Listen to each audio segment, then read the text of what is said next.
Hello friends, दोस्तों आज का केस भी एक वॉरेंस के केस पे बेस्ड है, लेकिन ज़्यादातर लोग इस केस के बारे में नहीं जानते क्योंकि वॉरेंस का इस केस में कुछ ज़्यादा रोल नहीं था।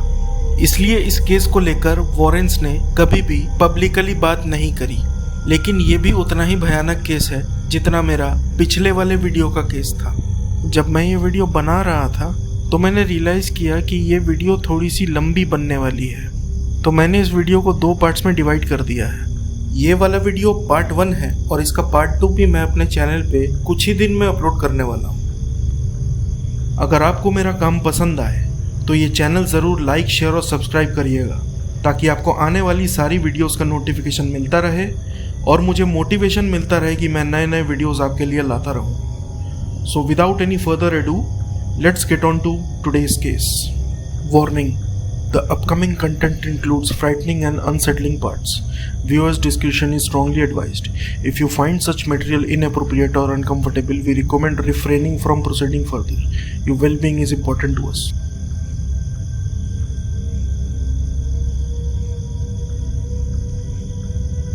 (1980s) में साउथ कैलिफोर्निया में मॉफिट फैमिली के पीसफुल जीवन में एक भयानक मोड़ आया जब उनका सामना एक हैवानी शक्ति से हुआ जो लगभग 7 भयंकर सालों तक उनके घर में था।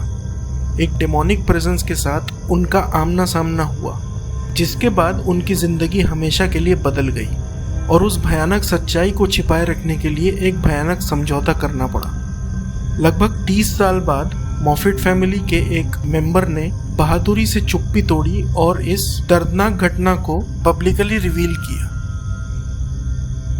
डेबोरा मॉफिट ने बिल से शादी की और आर्चिबाल्ड एवेन्यू कैलिफोर्निया में अपने ससुराल में आकर रहने लगी। आर्चिबाल्ड एवेन्यू के कोने पे 3 घर थे। बिल की दादी डोमिनिका का घर सबसे कोने वाला था और बिल के माता पिता उसके बगल वाले घर में रहते थे और उसका अगला घर खुद बिल का था जो कि उसे उसकी चाची से विरासत में मिला था जब उनकी डेथ हुई। लेकिन बिल अपने माता पिता के साथ ही रहता था क्योंकि उसे दिल की बीमारी थी और वो अकेला नहीं रहना चाहता था। इसलिए जब बिल और डेबोरा की शादी हुई तो वो 1981 में अपने ससुराल बिल के पिता बिल सीनियर और बिल की मम्मी लीना के साथ रहने लगी। बिल जूनियर की दादी डोमिनिका हेल्थ इश्यूज से स्ट्रगल कर रही थी और इसके चलते मॉफिट्स ने वानिता नाम की एक केयरटेकर को रखा था डोमिनिका की देखभाल के लिए। वानिता ग्वाटेमाला, क्यूबा से थी। वानिता को लेके एक अफवाह थी कि वो एक क्यूबन रिचुअल सैंटेरिया प्रैक्टिस करती थी और ये भी कहा जाता है कि साल 1984 में उसने डोमिनिका के घर में एक रिचुअल कंडक्ट करी थी जिसकी वजह से एक पैरानॉर्मल पोर्टल खुल गया था उस घर में। उसने ये रिचुअल इसलिए किया था क्योंकि वो यूएस में अपना जॉब बचा कर रखना चाहती थी। क्योंकि वो एक वर्क वीजा पे थी तो उसने वो रिचुअल किया डोमिनिका को जिंदा रखने के लिए, ताकि जितने साल तक डोमिनिका जिंदा रहेगी उतने ही साल तक वानिता उसकी देखभाल करेगी और उसकी जॉब बची रहेगी और उतने ही टाइम तक वो यूएस में भी रह पाएगी। लेकिन उसका उल्टा ही हुआ। कुछ टाइम बाद ही डोमिनिका चल बसी। डोमिनिका के डेथ के अगले दिन ही बिल सीनियर और ली को वानिता डोमिनिका के घर से घबराई हुई हालत में फोन करती है। वो कहती है कि कोई चीज उसका पीछा कर रही थी उस घर में। ये सुन के बिल सीनियर और ली दौड़ते हुए डोमिनिका के घर पहुंचते हैं। दरवाजे पे पहुंचने से पहले ही वो देखते हैं कि वानिता जोर से दरवाजा खोल के बाहर की तरफ दौड़ी चली आ रही है और फिर ये भी देखते हैं कि एक ग्लोइंग व्हाइट बॉल हवा में उड़ते हुए वानिता का पीछा कर रही थी। कुछ ही सेकंड्स बाद वो ग्लोइंग बॉल आसमान में उड़ के डिसअपियर हो जाता है। वानिता फिर बिल सीनियर के घर में दौड़ के घुस जाती है और जोर जोर से रोने लगती है। बहुत ज़्यादा शॉक्ड और ट्रॉमेटाइज्ड हो गई थी वो। बिल सीनियर और लीना उसको शांत करने की कोशिश कर रहे थे। डिटेल्स पूछने पर वानिता बोलती है कि वो सिर्फ अपने एक दोस्त की मदद कर रही थी जो उसको लेने आई थी कुछ टाइम पहले ही। जाहिर है सच तो बोलेगी नहीं वो। वानिता ने ली को बोला कि वो लोग गलती से भी डोमिनिका के घर ना जाए क्योंकि वहाँ कोई ईवल प्रेजेंस है। कुछ दिनों बाद बिल सीनियर ने कुछ सफाई करने वाले लोग बुलवाए डोमिनिका के घर की सफाई कराने के लिए।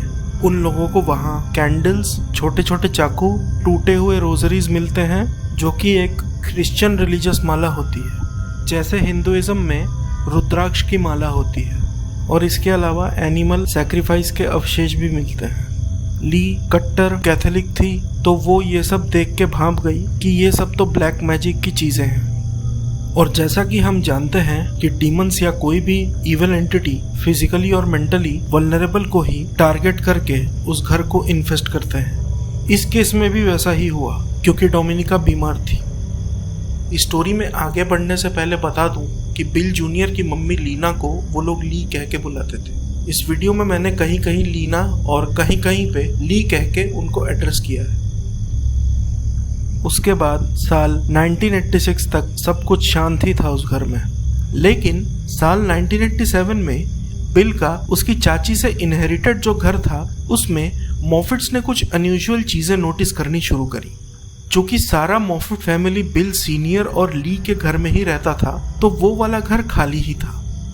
तो बिल सीनियर ने वो घर एक डैनी नाम के बंदे को रेंट पे दिया था, इस शर्त पे कि उस घर का एक रूम बिल की स्पोर्ट्स की चीजें रखने के लिए यूज होगा, बाकी घर में डैनी रह सकता है। एक दिन जब मॉफिट फैमिली उस घर में जाके वो स्पोर्ट्स की चीजों वाला कमरा चेक करने के लिए खोल के देखे, तो उन्होंने नोटिस किया कि बिल के जो बॉबल हेड डॉल्स थे, जो पहले एक शेल्फ पे रखे हुए थे, वो सारे अब जमीन पे एक ट्रायंगल शेप में अरेंज होके पड़े हैं और एक एस शेप्ड का टेल जुड़ा हुआ है उसके नीचे की तरफ। ये देखने के बाद उन्होंने ज्यादा कुछ सोचा नहीं। उन्हें लगा कि डैनी ने प्रैंक किया होगा, उस रूम में घुस के ये शैतानी करी होगी। लेकिन उन्होंने डैनी से इसके बारे में जब पूछा तो डैनी ने कसम खाते हुए कहा कि वो उस रूम में कभी गया ही नहीं। शुरू में तो उन्होंने डैनी पे विश्वास नहीं किया, लेकिन जब और ज्यादा अजीब घटनाएं होने लगी तो उन्हें लगा कि शायद डैनी सच बोल रहा था। कुछ तो स्ट्रेंज हो रहा था उस घर में। ली बहुत रिलीजियस थी। उसने अपने घर के बेडरूम में एक ऑल्टर रखा हुआ था। ऑल्टर मतलब जैसे इंडिया के घरों में एक पूजा करने की जगह होती है, वैसे ही क्रिश्चियंस के घरों में ऑल्टर होता है, जहाँ रिलीजियस स्टैचूज, बुक्स और होली चीजें रखी होती हैं। ली सुबह उठते ही देखती है कि ऑल्टर पे सारी चीजों की जगह बदल गई है। डैनी जो रेंट पे रहता था, उसकी पर्सनल चीजें मिस्टीरियसली उनके घर पे उस ऑल्टर पे रखी हुई पाई जाती। मॉफिट फैमिली डैनी की चीजें उसको वापस कर देते, लेकिन फिर से डैनी की चीजें लीना की ऑल्टर पे मिलता। अगले दिन वो सारी चीजें मिस्टीरियसली टेलीपोर्ट हो रही थी डैनी के घर से उस घर में। कुछ दिनों बाद चीजें टेलीपोर्ट होना बंद हो गई, लेकिन डैनी उसके अगले दिन ही वो घर छोड़ के चला गया। ये देख के मॉफिट फैमिली ने सोचा कि घर की साफ सफाई करवा लेते हैं, क्योंकि फिर उस घर को रेंट पे चढ़ाना था। जब मॉफिट्स उस घर में घुसे तो देखा कि लाइट स्विचेस में अजीब से निशान बने हुए हैं। डेबोरा ने देखा कि एक शेल्फ पे लाइन से बहुत सारे डॉग के स्टैचूज रखे हुए थे। ये देख के डेबोरा दूसरी तरफ घूमी, लेकिन फिर जब मुड़ के वो शेल्फ को देखा तो पाया कि सभी डॉग स्टैचूज के हेड्स पीछे की तरफ घूमे हुए थे। सबका मुंह शेल्फ की वॉल की तरफ था। वो घबरा गई। उसने बिल जूनियर को बुलाया, लेकिन बिल जूनियर ने उसका भरोसा नहीं किया। अगले दिन वो फिर उस घर में सफाई करने गए, जब उन्होंने देखा कि बेडरूम का एक लैंप लिविंग रूम के फ्लोर पे पड़ा था। सारे दरवाजे और खिड़कियां बंद थी, बाकी सारा सामान अपने जगह पे ही था। ये सब देख के बिल जूनियर भले ही पहले विश्वास नहीं कर पा रहा था, लेकिन अब उसको भी लगने लगा था कि घर में कुछ तो गड़बड़ है। डेबोरा ने फिर टेस्ट करके देखने का सोचा। वो किचन में गई और जो भी एंटिटी थी उसको बोला फिर से चीजें बिखरा के दिखाए उनके सामने, लेकिन कुछ भी नहीं हुआ। लेकिन जब वो डाइनिंग रूम में गई तो देखा कि डाइनिंग टेबल जहाँ पहले था वहां से शिफ्ट होके रूम के कॉर्नर में था। उसने फिर पूछा उस एंटिटी से कि जो कोई भी है फिर से चीजें हिला के दिखाए, लेकिन फिर कुछ नहीं हुआ। डेबोरा को लगा कि ये चीजों का जगह बदलना तभी होता है जब कोई देख नहीं रहा होता। डेबोरा और बिल जूनियर फिर किचन में जाके बिना कुछ बोले चुपचाप खड़े रहे कुछ देर और फिर वापस लिविंग रूम में आ गए। उन्होंने देखा कि जो फोटो फ्रेम फायरप्लेस के ऊपर टंगा हुआ था डाइनिंग टेबल के ऊपर पड़ा था। ये देख के दोनों दहल गए। डेबोरा ने फिर भी अपने आप को संभाल लिया, लेकिन ऐसा लगा कि बिल जूनियर को पैनिक अटैक आने ही वाला था, क्योंकि वो पहले से ही एक हार्ट पेशेंट था। फिर दोनों उस घर से बाहर निकल के बिल के माता पिता को जाके सब बताते हैं। बिल की मम्मी ली ये सब सुन के बहुत घबरा जाती है। लेकिन बिल सीनियर को कोई फर्क नहीं पड़ता। वो बस चाहता था कि किसी तरह उस घर की सफाई पूरी हो सके, जिससे कि जितनी जल्दी हो सके नए टेनेंट को घर रेंट पे दिया जा सके। जल्दी ही उनको टॉम और मिशेल नाम का एक कपल मिलता है जो उस घर में रेंट पे शिफ्ट हो जाते हैं। उन्होंने उस कपल को पहले ही बोल दिया था उस घर के बारे में सब कुछ, लेकिन वो दोनों मॉडर्न ख्यालात के थे, तो उन्होंने इस बात को इतना इम्पोर्टेंस नहीं दिया और सामान लेके उस घर में शिफ्ट हो गए। शिफ्ट होने के बाद कुछ टाइम तक सब कुछ शांत ही था, लेकिन फिर एक रात को डेबोरा को घर के बाहर मिशेल मिलती है, जिसके चेहरे पे बहुत सारे चोट के निशान थे। चेहरा पूरा सूज गया था, लग रहा था किसी ने बहुत मारा हो मिशेल को। पूछने पर डेबोरा को मिशेल ने बताया कि उसका बॉयफ्रेंड टॉम पहले जैसा नहीं रहा, बदल गया है। जाहिर था कि मिशेल के साथ डोमेस्टिक वायलेंस हो रहा था। डेबोरा ने उसको बोला कि उसको अथॉरिटीज के पास जाकर रिपोर्ट लिखानी चाहिए, लेकिन मिशेल ने बोला कि नहीं, वो अपना ख्याल खुद रख सकती है। ये बोल के मिशेल अपने घर में वापस चली गई। एक हफ्ते बाद मिशेल जस्ट डिसअपेयर हो गई, उसका कोई पता ही नहीं लग रहा था। टॉम ने मॉफिट्स को बताया कि मिशेल भाग गई है और कभी भी वापस नहीं आएगी। पता चला कि दोनों का ब्रेकअप हो गया है। कुछ दिन बाद टॉम भी वो घर छोड़कर चला गया और इसके बाद किसी ने उस कपल को दोबारा नहीं देखा। जब मॉफिट्स उस घर का जायजा लेने पहुंचे कि टॉम और मिशेल जाने से पहले उस घर को किस हालत में छोड़ के गए हैं, तो देखा कि सब कुछ साफ सुथरा ही था और अपने जगह पे ही था। बस लिविंग रूम में से एक कारपेट गायब था। लेकिन मॉफिट फैमिली गायब कारपेट को लेके ज्यादा परेशान नहीं हुए, क्योंकि ऑलरेडी वो कारपेट बहुत पुराना और फटा हुआ था। कुछ दिनों बाद एक अनजाना आदमी मॉफिट फैमिली के घर पे विजिट करता है और कहता है कि वो टॉम की तलाश में आया है। डेबोरा उसको बोलती है जो भी हुआ था टॉम और मिशेल के बीच में, और बोलती है कि दोनों भाग गए हैं वहां से, पता नहीं कहाँ है। फिर वो आदमी बताता है कि मिशेल की लाश एक लोकल डंप यार्ड में उसी कारपेट में लिपटी हुई मिली है, जो कारपेट उनके लिविंग रूम से गायब हो रखा था। लेकिन हैरानी की बात यह थी कि लोकल न्यूज़पेपर्स में ऐसी कोई भी न्यूज़ नहीं छपी थी। उसके बाद मॉफिट्स ने डिसाइड किया कि वो तीनों घर बेच देंगे और टाउन के नॉर्थ की तरफ शिफ्ट हो जाएंगे। उनके नॉर्दर्न टाउन में शिफ्ट होने से पहले तक भी घर में पैरानॉर्मल एक्टिविटीज होती रही, कभी चीजों का जगह बदलना, कभी मिसिंग हो जाना। साल 1987 के एंड तक उन्होंने नया घर खरीद लिया था। फिर वो लोग वहां शिफ्ट होने लगे। डेबोरा और ली दोनों शिफ्टिंग के लास्ट डे में आखिरी बार पुराने वाले घर से कुछ लास्ट चीजें लेने गए। जब वो दोनों ली के बेडरूम में थे तब उन्होंने किचन से एक एक्सप्लोजन की आवाज सुनी। दोनों भाग के गए देखने के लिए कि क्या हुआ। दोनों देखते हैं कि किचन में जो कबर्ड्स थे उनके परखच्चे उड़ गए थे, सारे पैनल्स टूट के जमीन पे गिरे हुए मिले। फिर उन्होंने कांच के टूटने की बहुत तेज आवाज सुनी बेडरूम में से। दौड़ के बेडरूम में गए तो देखा कि खिड़कियां सारी टूट चुकी थी। चारों तरफ जमीन पे टूटे हुए कांच के टुकड़े पड़े हुए थे। साल 1988 में मॉफिट फैमिली नए घर में शिफ्ट हो चुके थे। 2 हफ्ते बीत गए, सब शांत ही था, कोई भी एक्टिविटी नहीं हुई। उनको लगा कि वो सब पैरानॉर्मल एक्टिविटी बस उनके पुराने वाले घर में ही था, यहाँ नए घर में ऐसा कुछ नहीं होगा। लेकिन वो गलत थे। जो शांति थी नए घर में वो सिर्फ टेम्पोररी थी।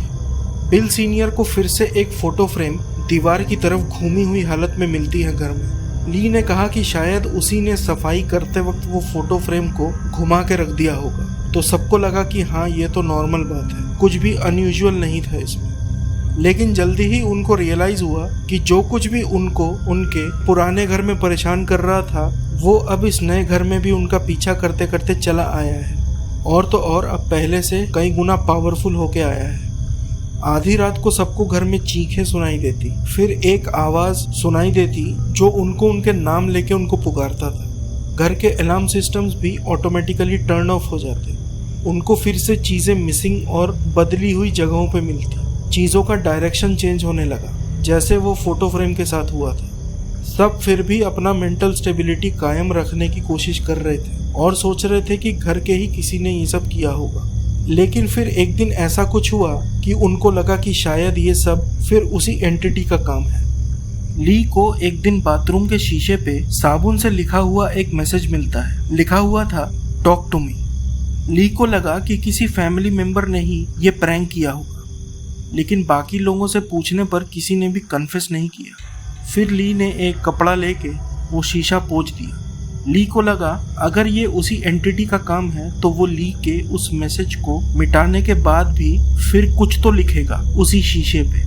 यही सोच के सारे मॉफिट फैमिली के मेंबर्स बेडरूम में इकट्ठा हो जाते हैं कि कोई बाथरूम में नहीं जाएगा, और कुछ देर बाद ली खुद बाथरूम में जाके देखेगी कि कोई मैसेज अपीयर हुआ कि नहीं शीशे पे। तो कुछ देर बाद ली वापस जाती है बाथरूम में और देखती है कि एक नया मैसेज अपीयर हो चुका है शीशे पे।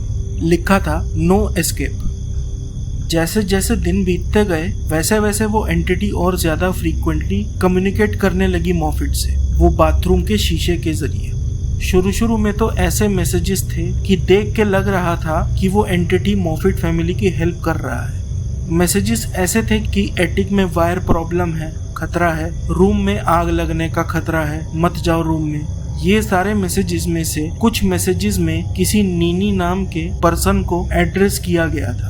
ली की लेट सिस्टर ने ली को नीनी निकनेम दिया था, तो ली को लगा शायद वो एंटिटी ली की ही लेट सिस्टर की स्पिरिट होगी जो उसकी हेल्प कर रही होगी। लेकिन जल्दी ही उनको लगा कि वो एंटिटी उनको ब्लफ कर रही है, क्योंकि नेक्स्ट जो मैसेज था शीशे पे वो था फूल्स।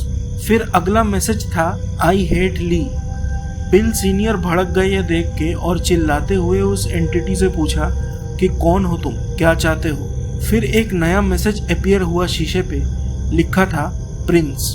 इसके बाद किसी को और कोई शक नहीं था कि सच में घर में कोई पैरानॉर्मल एंटिटी है।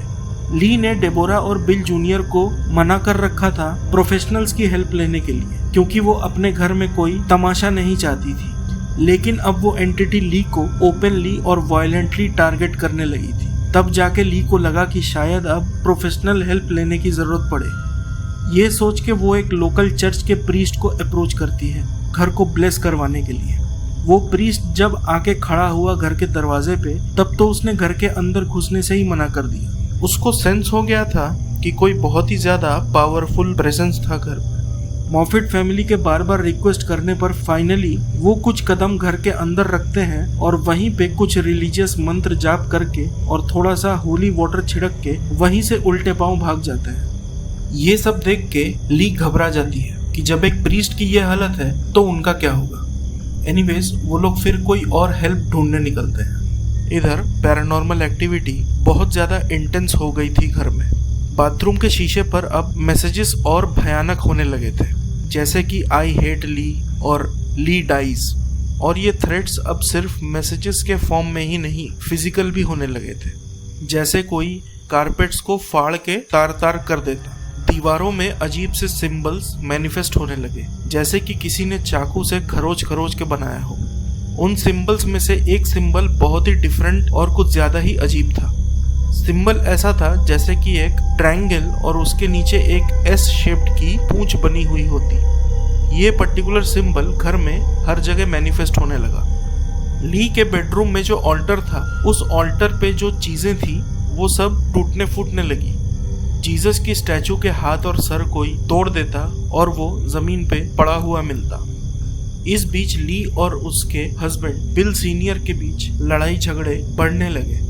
एक दिन दोनों बेडरूम में सोने जा रहे थे। उन्होंने देखा कि उनका जो मैट्रेस था उसके टुकड़े टुकड़े हो चुके थे फट के।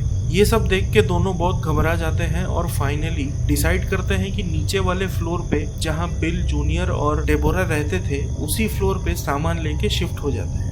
अब ऊपर वाला फ्लोर खाली हो चुका था। अब जब भी वो लोग ऊपर वाले फ्लोर पे जाते, वहाँ की हवा बहुत भारी भारी सी महसूस होती, सांस लेना मुश्किल हो रहा था वहाँ। ली और बिल सीनियर को लगा कि अब जब वो नीचे वाले फ्लोर पे शिफ्ट हो गए हैं, वो एंटिटी उनका पीछा छोड़ देगी, क्योंकि उन्हें लग रहा था कि सारी एक्टिविटी सिर्फ ऊपर वाले फ्लोर पे ही हो रही थी। लेकिन वो इस बार भी गलत थे। ली अभी भी वो एंटिटी का टारगेट बनी हुई थी। अगर वो बाथरूम के शीशे के मैसेजेस को पोंछा नहीं जाता तो मैसेजेस शीशे से एक्सटेंड होके बाथरूम के दीवारों पे फैलने लगते। ये सब से परेशान होके ली जब बाइबल पढ़ने लगती तो उसी शीशे पे लिखा होता गॉड्स फेयरी टेल। फिर मॉफिट्स ने डिसाइड किया कि वो लोग अब से आपस में इटालियन में बात करेंगे, जिससे वो एंटिटी को समझ में ना आए। लेकिन इसके कुछ दिनों बाद ही बाथरूम के शीशे पे इटालियन में ही मैसेजेस अपीयर होने लगे। मॉफिट्स अब फिर से एक बार हेल्प ढूंढने निकल पड़े। कुछ एक्सपर्ट्स मिले भी उनको, जो उनके घर भी आए। लेकिन वो लोग भी कुछ न कर पाए, कुछ भी न हो सका। फिर कुछ दिनों बाद मॉफिट्स को एक साइकिक टीम का पता चलता है। उनसे हेल्प मांगने पर वो टीम घर पे आई और इन्वेस्टिगेशन करने पर उनको बताया कि जो प्रेजेंस है वो एक एंशिएंट पावरफुल एंटिटी है। इसके बाद एक्टिविटीज और वायलेंट होने लगी। पहले तो हार्मलेस चीजें जैसे कि जूते, खाना, बर्तन उठा के कोई फेंकता मॉफिट्स पे, लेकिन फिर कुछ टाइम बाद कोई उन पे शार्प चाकुएं फेंकने लगा। एक दिन ली आके एक चेयर पे बैठी तो देखा कि चेयर के बीच में उसके टांगों के बीच एक चमकता हुआ चाकू निकला हुआ था। जस्ट इमेजिन अगर वो थोड़ा भी आगे पीछे एडजस्ट होके बैठती तो क्या होता। अब घर में मिस्टीरियसली बहुत सारे चाकू अपीयर होने लग रहे थे। वो चाकू मॉफिट्स के थे ही नहीं। ली जहाँ भी बैठती, जहाँ भी लेटती, जहाँ भी जाती, वहीं पे उसको उसके आसपास चाकू मिलता, उसी की तरफ पॉइंट किया हुआ। कारपेट पे भी चाकू नीचे से ऊपर की तरफ निकले हुए रहते। इसकी वजह से अब मॉफिट्स को लगातार डर लगा रहता। एज अ रिजल्ट वो लोग जहाँ भी जाते बहुत सावधानी से जमीन पे पैर रखते, सावधानी से बैठते, सावधानी से लेटते। अंधेरे रूम में पहले लाइट जलाते फिर घुसते। डेबोरा को भी रात में डर के मारे नींद नहीं आ रही थी क्योंकि सबकी जान पे खतरा मंडरा रहा था। बिल जूनियर स्टिल इस सब से निपटने के लिए प्रोफेशनल हेल्प ढूंढ रहा था। इन सब की वजह से मॉफिट फैमिली पे साइकोलॉजिकल इफेक्ट पड़ने लगा। उनका मेंटल हेल्थ डिटोरिएट करने लगा। जैसे जैसे टाइम बीतता गया वो एंटिटी का आतंक बढ़ता चला गया। इससे आगे का जानने के लिए stay tune for the part 2 of this video, जो कि मैं कुछ दिनों में ही अपलोड करने वाला हूँ।